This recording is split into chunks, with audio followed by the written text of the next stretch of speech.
तो hey guys, स्वागत है आपका एक और नई वीडियो में। मैं हूं खबरमैन और रोज़ी की तरह मैं आपके सामने फिर से लेकर आ गया हूं यूट्यूब इंडस्ट्री से कई सारी न्यूज़ और कई सारे अपडेट्स। तो चलो शुरुआत करते हैं पहली अपडेट से, जो कि आ रही है भाई आमिर माजिद भाई के साइड से। तो आमिर माजिद भाई ने अपने इंस्टाग्राम पर एक स्टोरी पोस्ट की थी, जिसमें उन्होंने बताया था कि जब उनके 5 लाख फॉलोअर्स हो जाएंगे इंस्टाग्राम पर, तब वो एक सरप्राइज़ ड्रॉप करने वाले हैं। मतलब या तो वो एक नई कार लेने वाले हैं या फिर एक नई बाइक लेने वाले हैं। तो आप वो स्टोरी देखिए। भाई लोग, अभी हमारा ड्रैगन तो आ चुका है हमारे पास, बट मुझे पता है मैक्सिमम जो कमेंट्स आते हैं ना मेरे वीडियो पे, वो सारे ये बोलते हैं आमिर भाई लाइगर को वापस लेके आओ, उसके बिना ना मज़ा नहीं आ रहा। एंड मुझे समझ नहीं आ रहा कि क्या करना चाहिए, बिकॉज 500K के बहुत करीब है। अपन लाइगर लेके आए, अपन सुपर कार लेके आए, समझ नहीं लग रही। रिसेंट वाला पोस्ट डाला है, कमेंट करो, लाइक करो।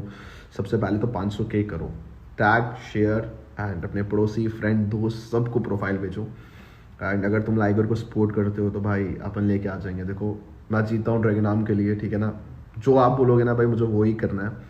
एंड जैसे कि मैं मेरे ब्लॉग्स में बोलता हूँ, बाइक दिल से नहीं बेची थी, बाइक बिकवाई गई थी ज़बरदस्ती, ठीक है ना। मैंने कभी भी मेरे एंड से मेरी बाइक्स नहीं बेची। कौन चाहेगा कि भाई आपके पास 2 सुपर बाइक्स हैं एंड आप दोनों एक साथ सेल कर दो।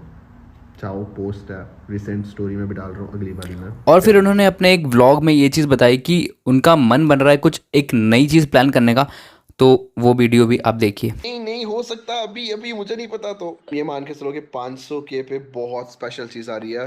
बड़ी तगड़ी इंस्टाग्राम यहाँ आ रहा है, चुपचाप जाके ये आईडी आ रही है, जाओ फॉलो करो। एंड 500K पे स्पेशल चीज जो वो आने वाली है, मैंने डन कर दी है। और इसी व्लॉग में उन्होंने बताया है कि उनकी जो बाइक उन्होंने नई परचेज़ की थी BMW S1000 RR, उसमें कोई प्रॉब्लम आ रही है। मतलब वो शुरू नहीं हो रही थी, स्टार्ट नहीं हो पा रही थी।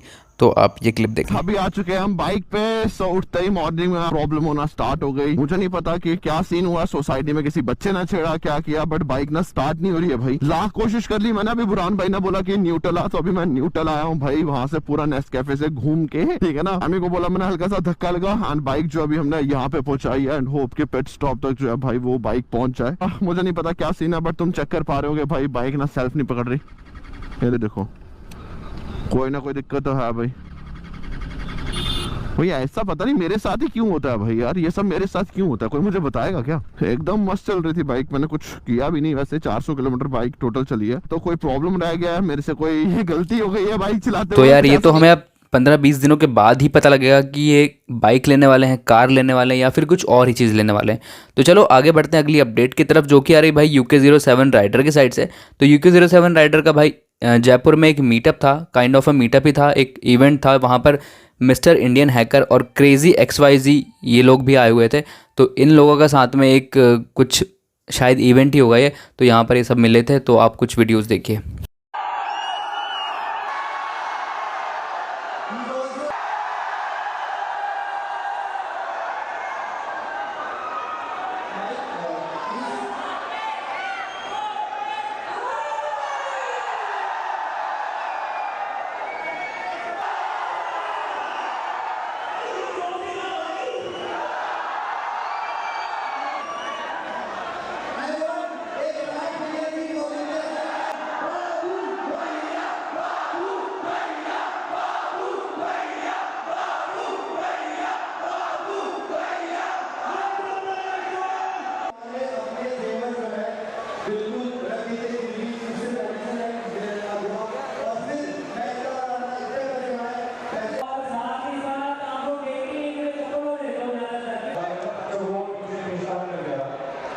तो चलो आगे बढ़ते हैं अगली अपडेट की तरफ। तो भाई ये आ रही है JS फिल्म पाजी की साइड से।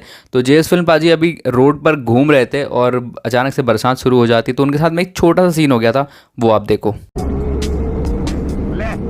भाई, क्या नंबर प्लेट लटक गया भाई।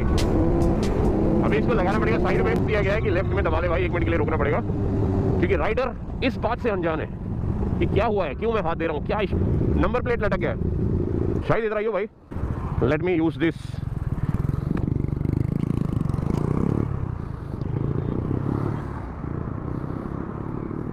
ये इतनी काम की चीज़ है, हमेशा मेरे बैग में रहती है भाई। तो this is a information for you guys also, you can keep it always.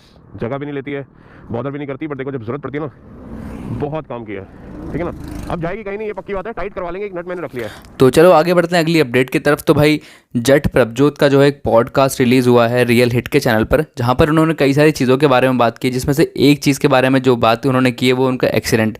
तो उन्होंने अपने एक्सीडेंट के बारे में बताया कि एक्सीडेंट आखिर हुआ कैसे था, क्या चीज़ें हुई थी, क्या सिनेरियोज हुए थे। तो आप वो वीडियो देखें। क्या हुआ है अभी नेगेटिव भाई, अभी तो जैसे मेरा एक्सीडेंट हुआ तो उसमें भी बहुत सारी नेगेटिव चीज़ें हुई कि जिस दिन मेरा एक्सीडेंट हुआ था और मानो मैं रोड पर पड़ा हुआ था, वहाँ से जो मेरा हॉस्पिटल था ना वो 5 घंटे की दूरी पे था, और वो 5 घंटे का रास्ता टोटली ऑफ रोड था, और मेरी दोनों टांगें टूटी हुई थी और ऐसा दर्द हो रहा था मेरे को, और मैं अभी तक हॉस्पिटल भी नहीं पहुंचा था। लोगों ने मेरी वीडियो डाली थी और मेरे गले में हार है, प्रभजोत मर गया, एक्सीडेंट हो गया, दोनों टांगें टूट गई, किसी ने मेरे को लंगड़ा बना के खड़ा कर दिया। मतलब अभी मैं हॉस्पिटल भी नहीं पहुंचा था कि ये हुआ, मैं हॉस्पिटल पहुंच गया, इवन मेरे को पेन किलर भी नहीं थी मेरे पास। अगर आप डिटेल में बता पाओ एक एक्सीडेंट हुआ कैसे, थोड़ा सा हमारी ऑडियंस के लिए जो। हाँ भाई, एक्सीडेंट एक्चुअली पूरा डिटेल में नहीं बता पाऊंगा क्योंकि अभी भी जो मेरा केस है वो चल रहा है शायद। और सीन क्या हुआ था, जैसे कोई एजिड अंकल थे, मेरी आगे से 1250 निकली, उसकी आवाज़ भी थोड़ा लाउड है और ज़्यादा स्पीड नहीं थी हमारी। अभी लोगों ने इतने हवा बना दी, जब मैंने वो वीडियो देखी ना 150 की स्पीड पे ठुक गया, 200 की स्पीड पे ठुक गया। भाई मैं बता दूं, अगर 150 या 200 पे बंदा ठुक रहा है ना वो बचेगा नहीं, चाहे जितने मर्जी गियर पहने हो, चाहे 2 राइडिंग पैंट पहनी हो, 3 राइडिंग जैकेट पहनी हो, वो नहीं बचेगा, अंदर ही अंदर वो खत्म हो जाएगा, ठीक है। और मेरी स्पीड थी मेरे ख्याल से 50 या 60, इससे ऊपर नहीं थी।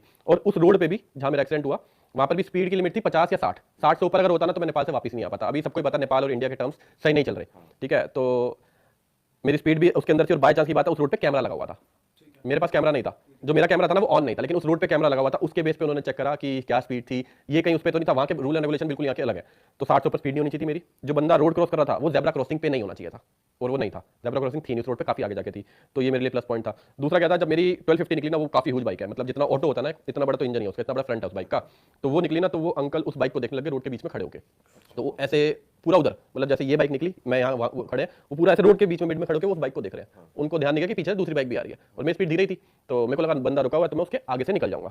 तो मैंने जैसे ही उनके आगे से, मतलब ये बंदा खड़ा है, रोड भी इतनी ज्यादा चौड़ी नहीं थी, लगा लो आधे कमरे जितनी, जितने कमरा है आधा, तो मेरे को लगा उनके आगे से निकल जाऊंगा। जैसे उनके आगे से निकलने लगा वो चल पड़े, और वो चल पड़े, और उनको इवन मेरी बाइक भी टच नहीं हुई। ये चीज़ें मैंने आज तक अपनी वीडियो में भी नहीं बताई, तो उनको मेरी बाइक भी टच नहीं हुई थी, उनको मेरा हाथ लगा था, और हाथ लगते ही उनकी एज ज़्यादा थी और वो उसी टाइम जमीन पे गिर गए, और मेरा हाथ लगा, मेरा हाथ ये वाला बाइक से छूट गया, मेरा बैलेंस छूट गया, और साइड में नाली थी, जैसे ही हाथ छूटा ना इधर प्रेशर आया, हैंडल इधर को मुड़ा, घुसते में नाली में चला गया। और सोचो आप 40-50 की स्पीड ज़्यादा नहीं है, अगर मैं रोड पे गिरता मुझे एक भी खरोच भी ना आती, इवन मेरे को खरोच आई भी नहीं थी। जब वो 40-50 की स्पीड चलते चलते एकदम से आगे ऐसे दीवार आ जाएगी ना, वो स्पीड डबल प्रेशर पड़ता है, वो नाली में जाके एकदम से रुकी, मैं प्रेशर से उड़ के गया और सामने था खंबा, और उस खंबे पे मेरी लातें लगी दोनों की दोनों। और अगर वो खंबा ना होता तब भी मुझे कुछ ना होता, वो नाली ना होती तब भी मुझे कुछ ना होता, और वो अंकल ना होते तो फिर दोनों को कुछ ना होता। तो बस ये सीन था, और उसके बाद तो फिर बुरा हाल था। उसके बाद पहले तो मेरे को 5 मिनट तो सोचने में लगे क्या हुआ, और ये खंबे वाला सीन तो मेरे को अंकल तक याद है कि अंकल मेरे से टकराए, उसके बाद मुझे नहीं याद। उसके बाद फिर जब तो चलो आगे बढ़ते हैं अपनी अगली अपडेट की तरफ। तो फिर से एक अपडेट आ रही है UK07 राइडर की साइड से। तो क्या अनुराग भाई अपना नया घर खरीदने वाले हैं? नए घर के बारे में अनुराग भाई ने अपने रिसेंट व्लॉग में बात करी, तो आप ये क्लिप देखें। बता दूं वो घर वाली बात बता दूं कि हम घर बना नहीं रहे, मैं घर बनाया ले रहा हूँ। गाइस एक्चुअली पता क्या सीन है, बारिश हो रही है एंड घर का काम ना शुरू नहीं हो रहा है, तो मेरे दिमाग में एक चीज़ है कि घर का काम बनता रहेगा तब तक मैंने एक घर ले रहा हूँ अलग से। घर का काम तो बन ही रहा है, बट आने वाले 1-2 हफ्ते में ना मैंने एक नया बनाया घर ही ले रहा हूँ, बिकॉज घर बनने के लिए भी 1 साल तो लगेगा, तो उस टाइम पीरियड में घर तो बनता रहेगा गाइस अपना नया वाला, बट बाय द टाइम मैं एक घर खरीद ही लेता हूँ, बिकॉज घर में ना बहुत दिक्कतें हो रही है गाइस। इतनी सारी रात 2-2, 3-3 बजे तक हम लोग मीटिंग करते हैं, मम्मी की तबीयत खराब होती है, फिर अच्छा भी नहीं लगता, बट कोई नहीं गाइस, जल्दी कर लेंगे। वहीं चलेगी जहाँ तो चलोगे, आपको ढूंढने लेके जाऊंगा, अपने पति के साथ रहोगी ना आप तो यहाँ। तो चलो आज के लिए सिर्फ इतना ही रखते हैं। अगर वीडियो यहाँ तक देख ली है तो लाइक कर देना, चैनल पर अगर नए हो तो सब्सक्राइब कर देना, और मिलते हैं जल्दी किसी नई वीडियो के साथ। तब तक के लिए बाय बाय।